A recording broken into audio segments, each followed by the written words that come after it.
오늘은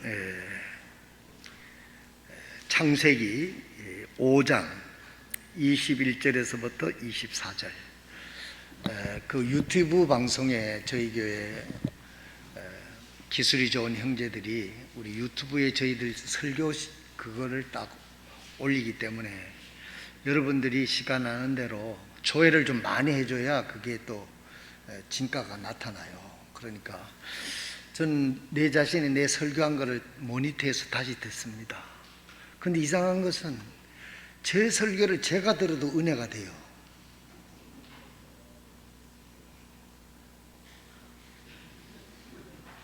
아니 내가 이렇게 잘했나 이렇게 생각이 하느라고 정신이 없었거든.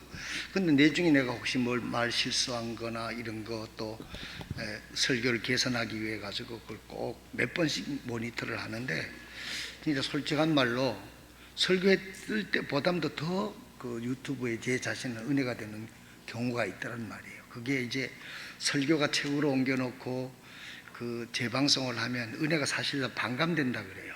생방송이 최고입니다, 사실은. 그런데 여러분들이 이제 유튜브 요즘에 많이 발전이 돼서 유튜브를 보는 사람들이 많이 있다고 그러는데 저에게 설교가 우리들이 형제들이 아주 잘 올려가지고 우리 시설 가지고도 아주 그 정도로 화면 나오게 하는 게 보통 기술이 아닙니다. 여러분들이 보시고 좋아요를 눌러든지 이러면 조회수가 막 나오거든요. 그래서 그 100만 명인가 뭐 얼마 넘어가면은요 광고 섭외가 들어온대요. 그러니까 우리는 그 정도는 아니고 그래도 여러분들의 영적인 자양분을 위해서 여러분들의 설교를 자꾸 듣고 이러면 도움이 됩니다. 우리 다 같이 일어나셔서 지금 한번 잘나고 폼 잡는 분이 있는데 다 같이 일어나셔서 우리 큰 소리로 하나님 말씀을 우리가 큰 한 목소리로 읽도록 하겠습니다. 오늘 제가 이렇게 보니까 이 교회당 안에 마스크 안 쓰는 사람이 한 명도 없어요. 우리 어린 현준이까지 마스크를 다 쓰고 이렇게 있는데 저희 교회는 아마 코로나19가 절대로 침범하지 못할 줄로 믿습니다. 우리가 철저히 이 생활 이걸 해서 예배의 성공자가 돼서 하나님 여러분들의 축복하시는 그런 여러분이 되시길 바랍니다. 우리 다 같이 한 음성으로 시작. 에녹은 65년을 살며 무셀라를 낳았고 무두셀라를 낳은 뒤 300년 동안 하나님과 함께 걸으며 아들을 낳았더라. 에녹의 전생에는 365년이었더라. 에녹이 하나님과 함께 걷더니 하나님께서 그를 데려가심으로 그가 더 이상 있지 아니하니라. 기도하고 앉겠습니다. 하나님, 이 말씀을 축복하시고 성령의 역사하심과 주의 권능으로 함께 해주셔서 이 말씀을 듣는 사랑하는 성도들, 형제 자매들을 크게 축복하시고 사용하시고 큰 은혜의 시간 되도록 인도해 주옵소서. 감사드리며 예수님의 이름으로 기도드리옵나이다. 아멘. 아담과 하와가 하나님 앞에 불순종해서 에덴 동산에서 쫓겨났습니다. 이것이 그 중세에 아주 베스트셀러가 됐던 신라곤이라고 하는 겁니다. 영어로는 로스트 파라다이스라고 하는 책인데 그 책의 내용은 뭐냐면 아담과 하와가 하나님 앞에 불순종함으로 그 낙원 에덴 동산에서 쫓겨나게 됐어요. 시간은 흘러서 여기에는 에녹 시대까지 왔는데 그때서부터 시작이 돼서 사람들이 점점 정신을 차리고 믿음이 개선이 돼야 되잖아요. 그 보면 가인과 아벨의 형제 간에 살인이 일어나는 죄악이 점점 일어나게 돼서 이 에녹 때에는 점점 이 세상이 어두워가는 그런 시대가 됐던 것입니다. 점점 세상이 좋아져 가는 것이 아니라 죄악으로 점점점 물들어 점진적으로 나쁜 방향으로 갔다는 것입니다. 오늘 본문 말씀을 보면 에녹은 65년을 살며 무두세라를 낳았고 여러분 이거 심각하게 여러분 보셔야 됩니다. 왜 65년을 살며 무두셀라를 낳았고 그 다음에 보면 무두셀라를 낳은 뒤 300년 동안 하나님과 함께 걸으며 아들, 딸을 낳았더라. 65년은 별로 카운트를 안 했어요. 근데 65년 됐을 때 아들을 무두셀라를 낳았단 말이에요. 그리고 무두셀라를 낳은 후부터 300년 동안 하나님과 동행했다. 성경은 이렇게 기록하고 있습니다. 그러니까 그 생애가 365년을 살았는데 65년은 그렇다 치고 무두셀라를 낳은 뒤에 그의 삶이 달라졌다는 것이죠. 하나님과 동행했다는 겁니다.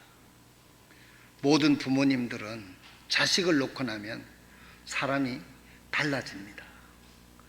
우리나라도 그렇지 않습니까? 나는 이렇게 고생을 해도 내 자식들은 고생을 물려주지 말아야지. 이것이 우리 세대의 부모님들이 한결같은 작은 소망이었던 것입니다. 그래서 자기는 먹지 못하고 자기는 자지 못하고 자기는 입지 못해도 자기는 공부를 못해도 자녀들을 대해서는 정말 최선을 다해서 헌신하고 희생해서 자식들을 공부시키고 그렇게 해온 것이 우리나라의 부모님들의 정서였던 것을 볼 수가 있습니다. 23절에 보면 에녹의 전생에는 365년이었다. 그렇게 말씀하면서 에녹이 하나님과 함께 걷더니 하나님께서 그를 데려가심으로 그가 더 이상 있지 아니하더라. 이 땅에서 365년의 인생을 살았다는 것입니다. 왜 성경에는 이런 족보가 많이 있어요? 누구를 낳고 죽고 누구 낳고 죽고 이런 게 어떤 거 보면 마태복음 1장에서도 또 그런 족보가 쫙 나오고 창세기 지금 5장에도 보면 족보가 쭉 나오잖아요. 족보가 주는 의미가 뭐냐? 성경에서 족보를 자주 소개하는 데는 이유가 있습니다. 족보는 성경이 역사적인 사실이라는 점을 강조합니다. 그리고 유한한 인간의 모습을 보여주는 동시에 인간은 끝이 있다는 거예요. 967세를 산 무두셀라도 10세기를 산 무두셀라도 끝이 있었던 것이죠.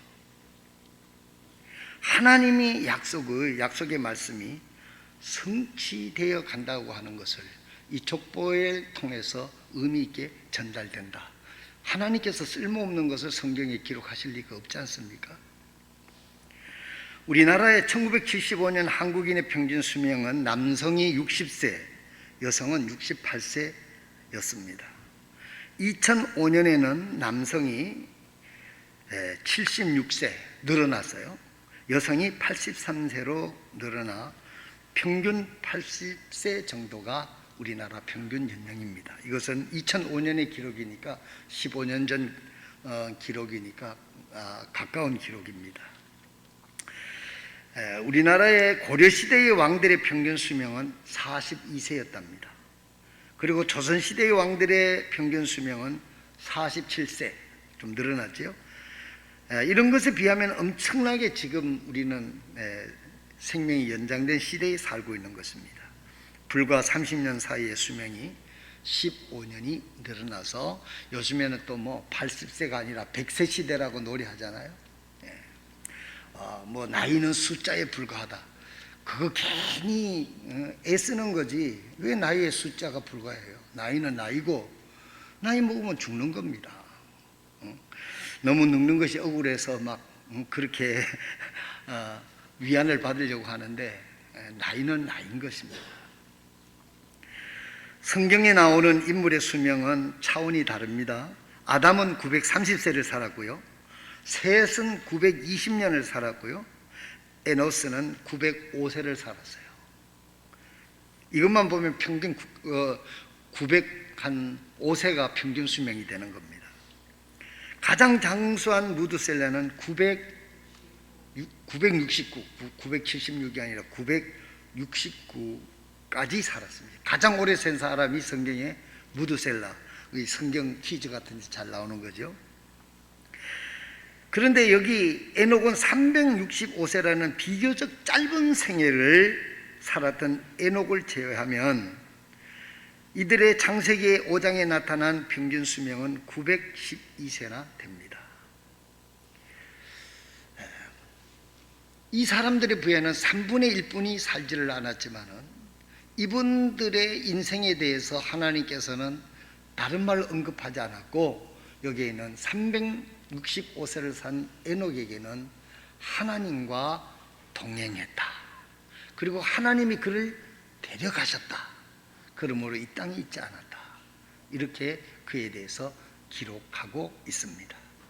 사랑하시는 성도 여러분, 여러분들의 생애를 다 살고 하나님이 데려가시길 바랍니다. 죽음의 사자가 지옥으로 데려가질 일이 없기를 바랍니다.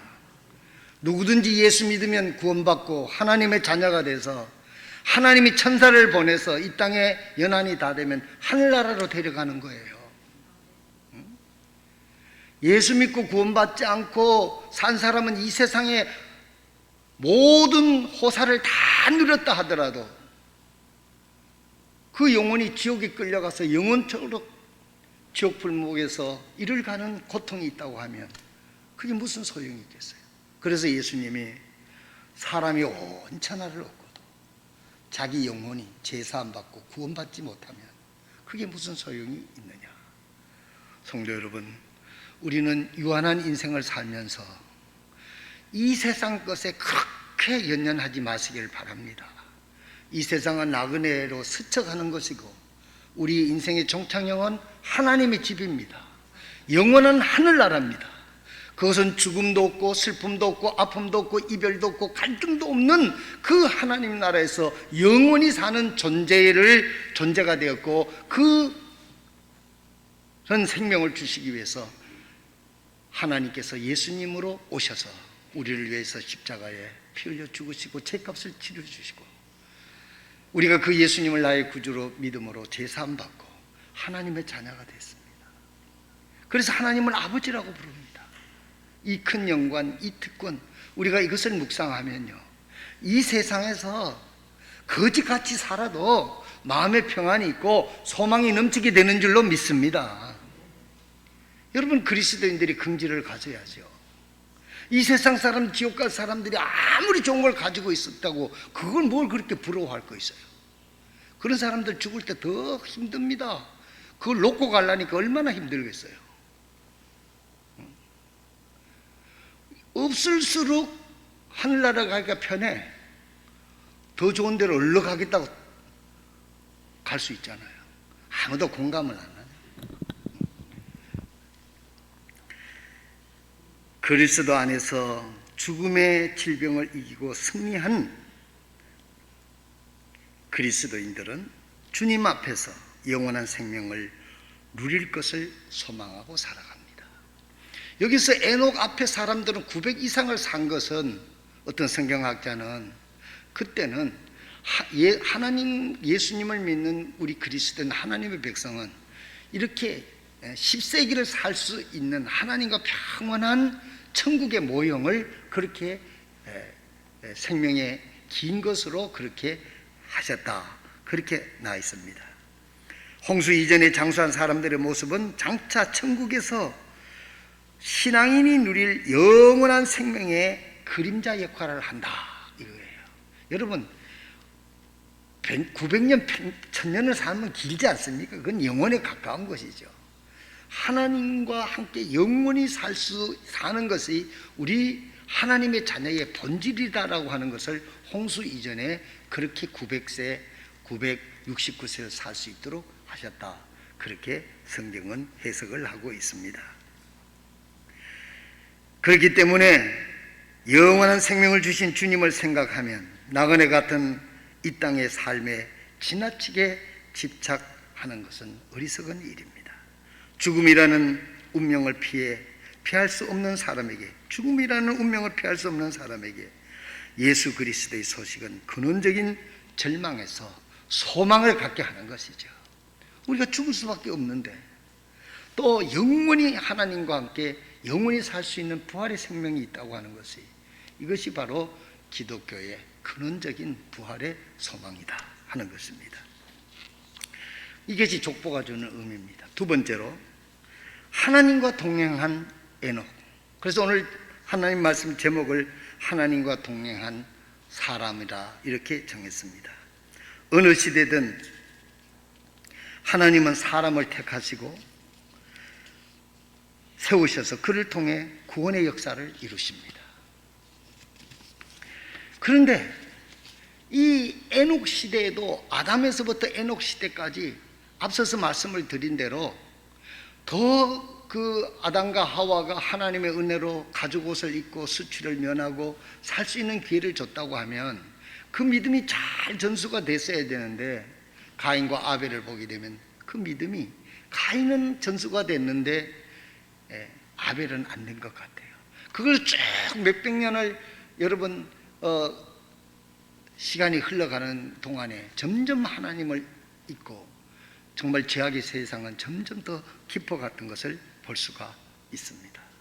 그런데 점점 하나님을 떠나고 자기 욕심대로 제멋대로 살아가는 사람들 가운데 하나님의 눈에 띄인 사람이 누구였느냐 하면, 무두셀라를 낳고 하나님을 진정으로 믿고 하나님과 동행했던 에녹을 하나님의 눈에 띄었다는 것입니다.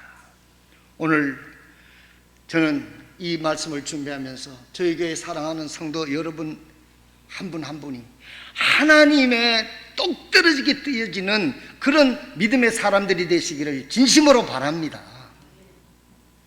있어도 그만 없어도 그만 그런 분이 아니라 정말 하나님께서 말씀하시기를 내가 너 때문에 참 기쁘구나. 요즘 시세말로 부모가 하는 말이 내가 너 때문에 산다, 이런 말을 좀 들어야 되지 않겠어요? 오늘 본문 말씀을 보니까 역대하 16장 9절, 역대하 16절 한번 다 보겠습니다. 주의 눈은 이리저리 온 땅을 두루 다니며 그랬어요. 주의 눈은 이리저리 온 땅을 두루 다니며, 이거 킹제임스 번역이 영어 번역을 기격을 해서 저렇게 되어 있습니다. 그런데 이 킹제임스를 박동순이라고 하는 그 전 대사, 어느 나라 대사인지는 몰라요. 이분이 사제를 틀어서 이것을 영어를 아주 잘하시는 분이니까 새롭게 번역을 했어요. 흠정의 영어를. 근데 그 스터디 드라마 바이블이라고 하는 건데, 제가 보니까 그렇게 썩 그렇게 마음에 들지는 않습니다만은, 한 개인이 그 성경 전체를 10여 년을 거쳐서 사비를 털어서 번역했다는 것이 얼마나 참 훌륭한 일입니까? 거기는 이렇게 되어 있습니다. 이는 여호와의 눈이 온 세상을 두루 살펴서. 그래서 우리나라 개념으로 보면 이 번역이 이해하기가 훨씬 쉬워요. 그런데 킹제임스는 영어를 직역하니까 이는 여호와의 눈이 온 세상을 두루 살피셔서, 이렇게, 아니 그 킹제임스로 보세요. 주의 눈이 이리저리 온 땅을 두루 다니며, 이렇게 돼서 눈이 두루 다닌다고 하는 것이 우리나라의 어법으로는 잘 안 맞잖아요. 그런데 우리나라의 그 어법으로 보면 주의 눈이 온 세상을 두루 살핀다 하는 말이 더 이해가 잘 되는 말이잖아요. 그래서 참 이게 앞으로 제가 친교에서도 말씀을 했습니다마는, 우리 성서침례교회가 정말 성경적인 믿음을 가진 성서침례교회가 우리 대한민국을 위해서 할 수 있는 일이, 킹제임스 성경을 정말 우리나라 말로 지금 우리가 보는 것보다도 보완을 해서 더 좋은 성경책을 우리 민족에게 들려주는 거다. 제가 그렇게 생각하고, 지금 번역하는 분이 있는데 우리 친교회적으로 참 헌금을 모아서라도 정말 이 성경 하나님 말씀을, 바른 하나님의 말씀을 손에 들려줬으면 좋겠습니다. 킹제임스 흠정역 성경이 잘된 번역이지만 영어를 직역을 해놓으니까 주의 눈이 이리저리 온 땅을 두루 다니며, 이러니까 요 부분만 우리가 알고 있으니까 그렇지만 어떤 부분은 읽어도 정말 이해가 안 되는 부분이 종종 있다는 것이죠. 그래서 주의 눈이 이리저리 온 땅을 두루 다니며 하는 것보다도 주의 종이 온 땅을 두루 살피시며 하는 것이 더 이해가 바른 성경입니다. 어쨌든 간에 주의 눈이 이리저리 온 땅을 두루 다닌다든지, 하나님께서 주의 눈이 온 땅을 두루 살피든지 하는 것의 의미는 뭡니까? 하나님께서 이 땅에 하나님 믿는 백성들을 살피고 있다는 것이죠. 주목하고 있다는 것입니다. 하나님께서 우리를 주목하고 있다는 것은 위험에서부터 구해주시기도 위한 것이고, 또 나아가서는 하나님께서 정말 자기에게 합당한 자를 불러서 하나님이 축복하셔서 하나님의 뜻에 크게 사용하시기 위해서 하나님께서는 우리를 살피신다고 하는 말씀은 분명한 것입니다. 주의 눈이 이리저리 온 땅을 두루다니며 완전한 마음으로 자신을 향하는 자들을 위하여, 완전한 마음으로 하나님을 향, 온 마음을 다해서 하나님을 향하는 자들을 하나님은 찾는다 그랬습니다. 그리고 자신의 강하심을 보이시나니 일로 왕이 어리석게 행하였은즉 이제부터는 왕에게 전쟁이 있으리로다. 이것은, 이 말씀은 사무엘을, 하나님께서 사무엘을 통해서 사울 왕에게 하는 것입니다. 사울 왕이 하나님을 찾지 않고 무당을 찾아가는 그런 신앙이었어요. 그러니까 하나님께서 내가 이 땅을 두루 살피며 정말 내 마음을 다해서 순종하며 따르는 사람을 찾는데, 그 중에서 내가 왕을 너를 세웠는데 너까지도 이런 식으로 하느니 안 되겠다. 그래서 너로 인하여 전쟁이 끊어지지 않겠다. 하나님께서 이스라엘 민족에게 그야말로 심판, 퍼니시먼트가 내려지게 되는 것을 볼 수가 있습니다. 세상이 암흑으로 덮이고 인류의 제약이 물결을 쳐도 시대를 거스려 하나님을 향해 살아가는 경건한 사람들을 하나님은 찾고 있습니다. 여러분, 코로나, 경제, 어려운 복잡한 문제가 있지만은 이런 가운데서도 하나님을 찾고 하나님의 말씀을 붙잡고 어떤 시련과 어떤 불이익을 당한다 하더라도 하나님의 말씀을 붙잡고 살아갈 때 하나님이 위로하시고 하나님이 붙잡아 주시고 하나님이 인도해 주신다는 믿음으로 살아가는 저와 여러분이 되시기를 바랍니다. 여러분, 우리나라의 지금 현재 상태, 코로나19 여러 가지로 우리가 해석할 수 있습니다만은 정말 인류에 대한 하나님의 경종이라고 저는 바라봅니다. 우리나라뿐만 아니라 전 세계가 환경오염에서부터 죄악의 물결, 이게 어마어마하잖아요. 이 코로나19를 통해서 다시 한번 온 인류가 하나님을 향하여 제대로 눈을 뜨고 바라볼 수 있도록 하나님의 경종이라고 생각합니다. 더 기도하고 이럴 때일수록 더 코로나19를 핑계하고 우리의 신앙이 나태해질 것이 아니라 더욱 하나님 품에 안겨서 하나님을 찾고 하나님으로부터 해결을 찾는, 그것이 바로 신앙인의 태도요, 인류가 복지를 다시 찾을 수 있는 하나님의 해결책인 것을 믿습니다. 우리 민족이 처해 있는 게 코로나19뿐만 아니라 영적으로 여러분들이 기도해 주셔야 될 것이 있습니다. 우리나라 지금 국회에서 차별화 금지법이 발의가 됐습니다.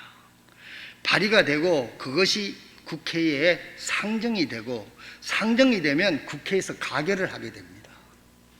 그러면 이 차별화법이 뭐냐면은 쉽게 말해서 동성연애,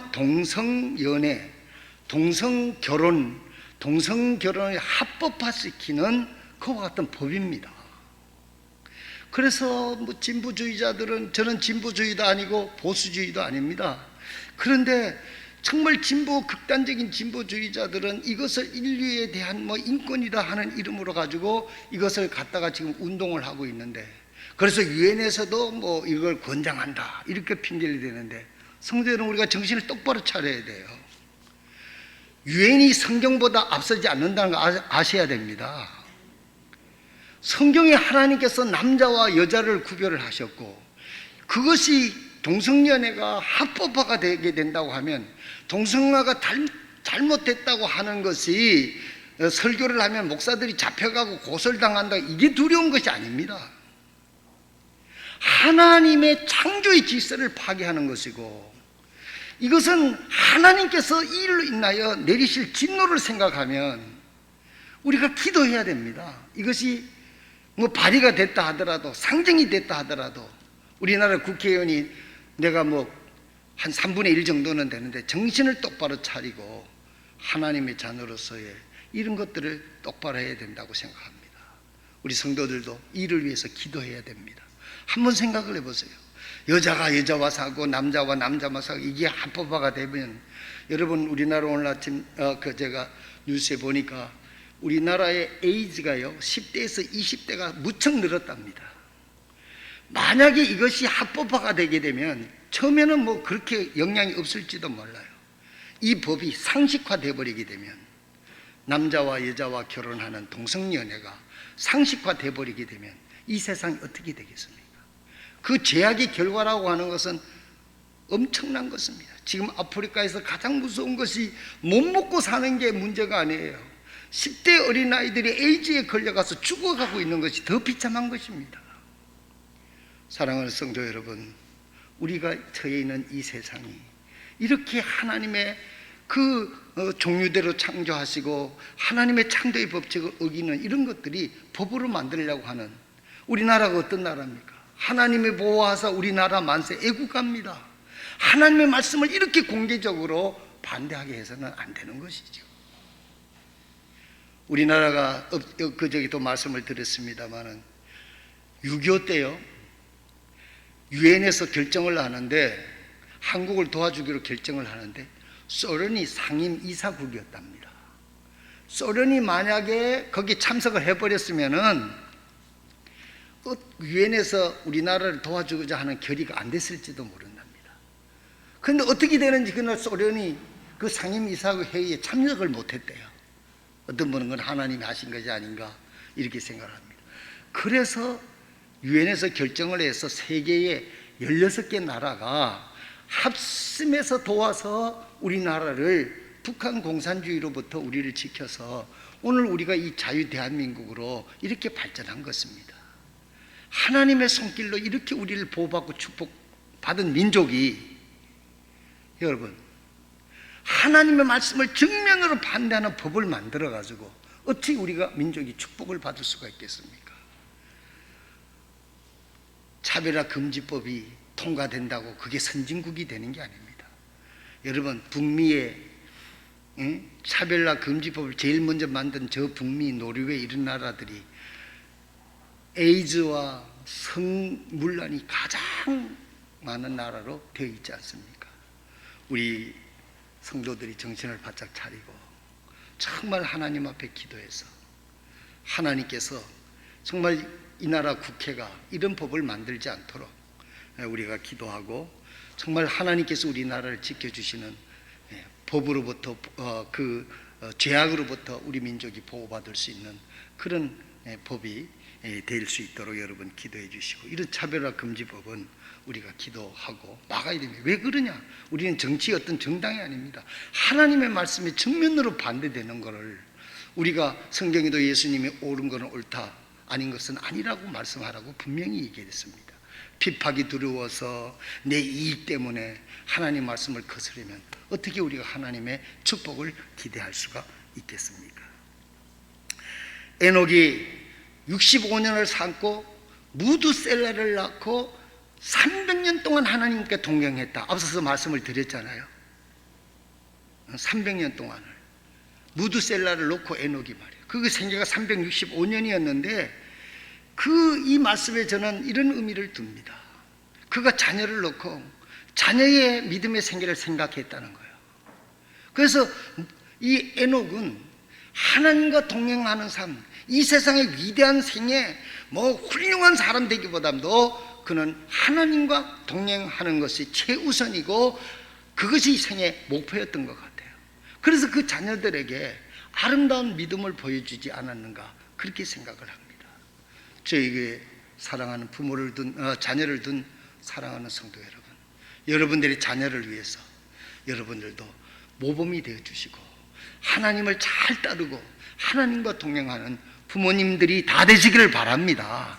그래서 여러분들의 자녀의 시대는 더 하나님을 사랑하고 하나님 말씀을 준수하고 하나님이 복을 주시는 그런 나라, 그런 민족이 되도록 우리가 힘들더라도 총대를 메고 믿음의 길로 가라는 성도들이 되시길 바랍니다. 무두셀라가 에녹이 무두셀라를 65세에 낳고 나머지 300년 동안을 하나님과 동행했다. 그렇게 말씀하고 있습니다. 동행이란 뭡니까? 함께 간다는 뜻입니다. 너희가 의합지 않고는 어찌 함께 길을 갈 수 있겠느냐 말씀하시고 있습니다. 동행한다고 하는 것은 뭐냐면 함께 산다는 뜻입니다. 이것을 구체적으로 오늘 우리 그리스도인들이 하나님과 동행하려고 하면 어떻게 해야 됩니까? 추상적으로 생각하지 마시기 바랍니다. 추상적으로 생각하면 삶의 변화가 없어요. 머리는 복잡하고 머리는 아는데 삶의 변화가 없습니다. 이것이 오늘날 기독교인들의 고통이고 함정입니다.